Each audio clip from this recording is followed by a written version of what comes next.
looks like I'm back in the movies again, doesn't I? Well, as a matter of fact, I like to do some talking. Just don't go away until I get this thing off.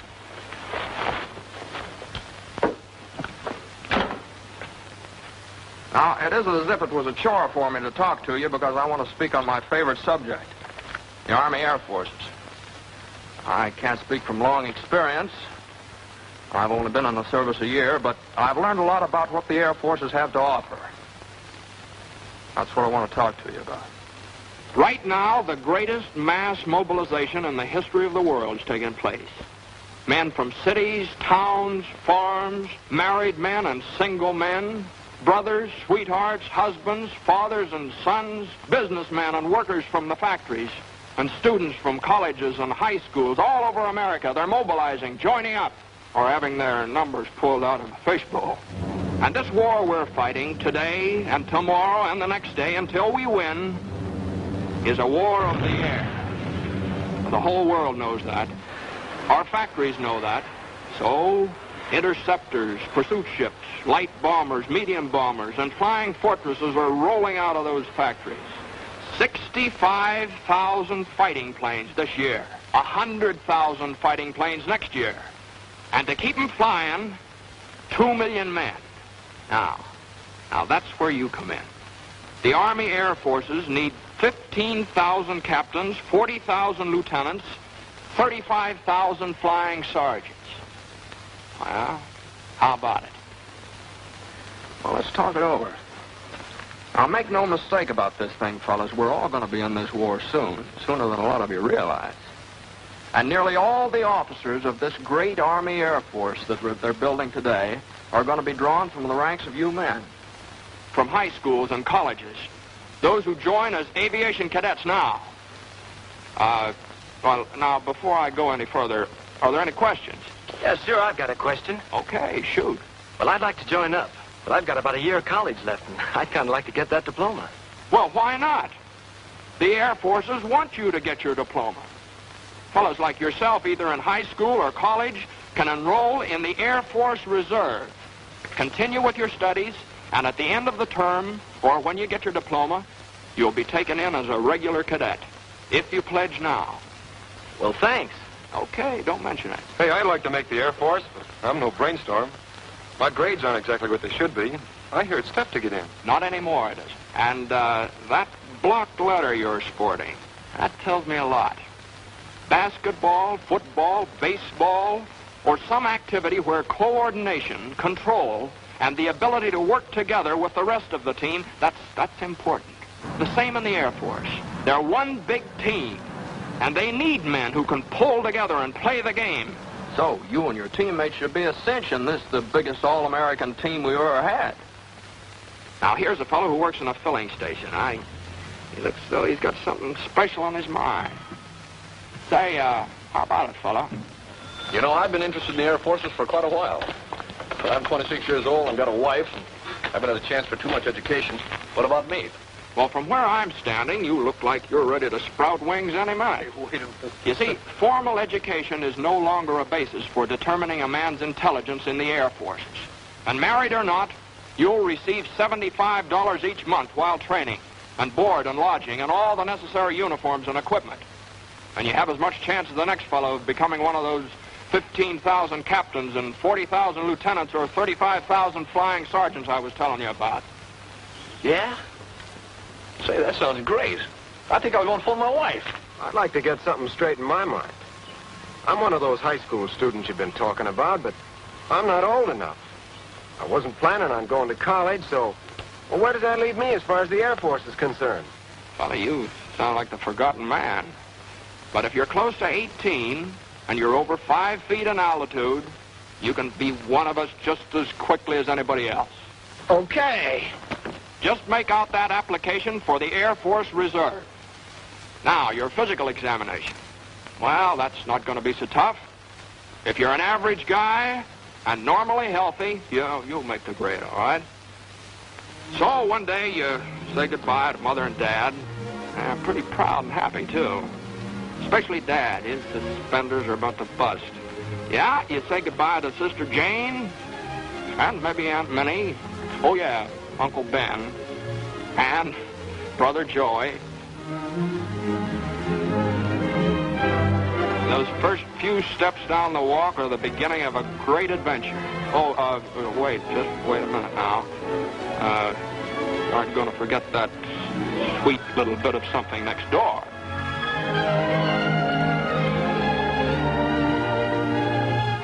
And you're on the train with a lot of other fellas. Probably many from your own school or neighborhood. Oh, yeah, I forgot to say, Uncle Sam bought your ticket. And your destination reads any one of a number of reception centers, maybe in California, maybe down in Texas. It's here that lasting friendships are made because you and your teammates are aiming for the same goal. That big, beautiful, wonderful V that spells victory. And now it begins. Now, here's a sort of a composite picture of what happens to you in the first few weeks of your aviation cadet training. You find your room, meet your roommate, get a haircut, Army style, and try on a new pair of shoes and a new uniform that really fits. Then, time to eat. Those chops are on the fire. Eat with a few hundred other guys just as hungry as you are. In ground school, officers with years of experience patiently explain what makes them fly. And then one day, when class is over, you get all rigged out in what the well-dressed birdman will wear. You feel like quite a guy as you meet your flying instructor. But always in your memory will be the thrill of that first beautiful morning when you took off for the first time. Now, what you're going to see next isn't considered exactly a part of the regular training course. But you're a chump if you don't include it in your curriculum.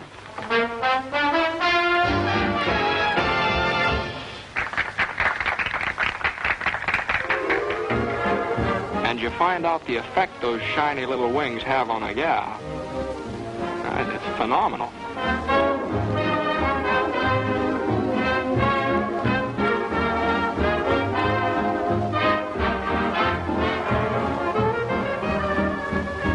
And now, mister, take the air. And he did. Well, time has marched on. And here you are, cruising along in a BT. That's basic trainer to you. And twisting your tail into a few acrobatics and loops and barrel rolls and snap rolls. That's some fun, huh? And a few more weeks roll by. You find yourself in still another plane. An advanced trainer this time.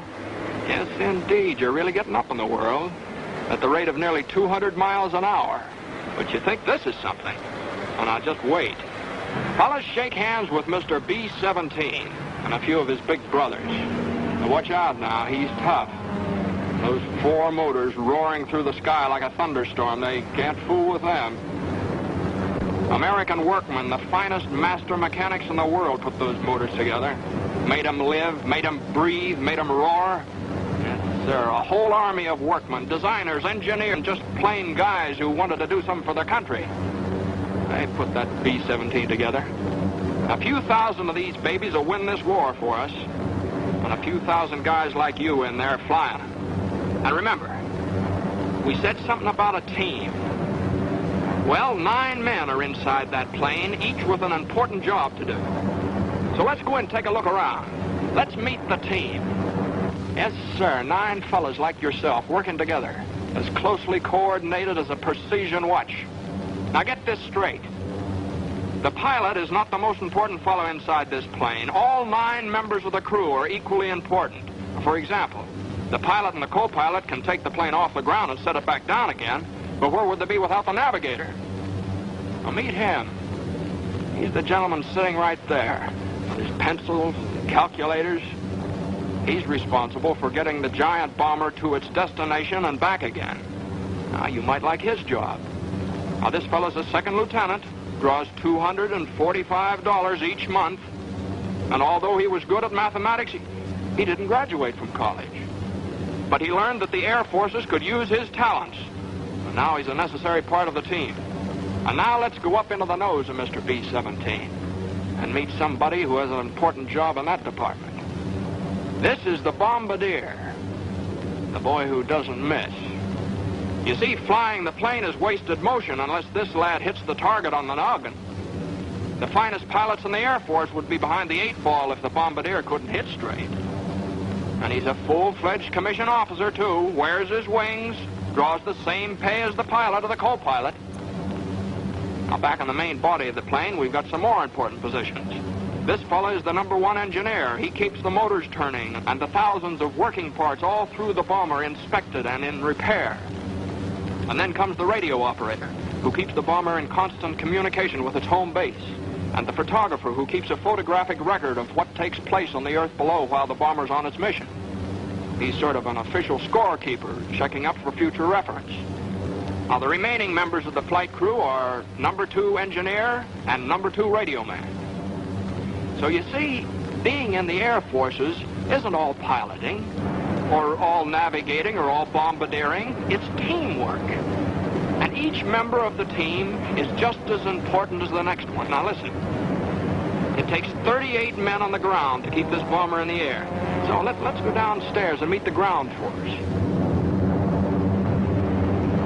Jobs? Why, there's one to fit every kind of fellow who wants to play on this all-American team.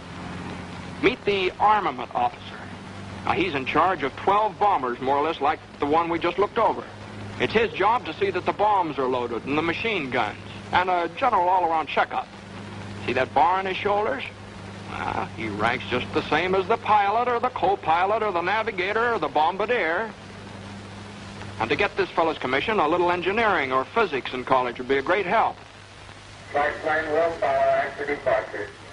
And there's a fellow whose job takes a back seat to nobody, the communications officer. Those bombing and fighting planes up there, they depend on his work. He's part of the team. And how does a fellow get a sign like that on his door?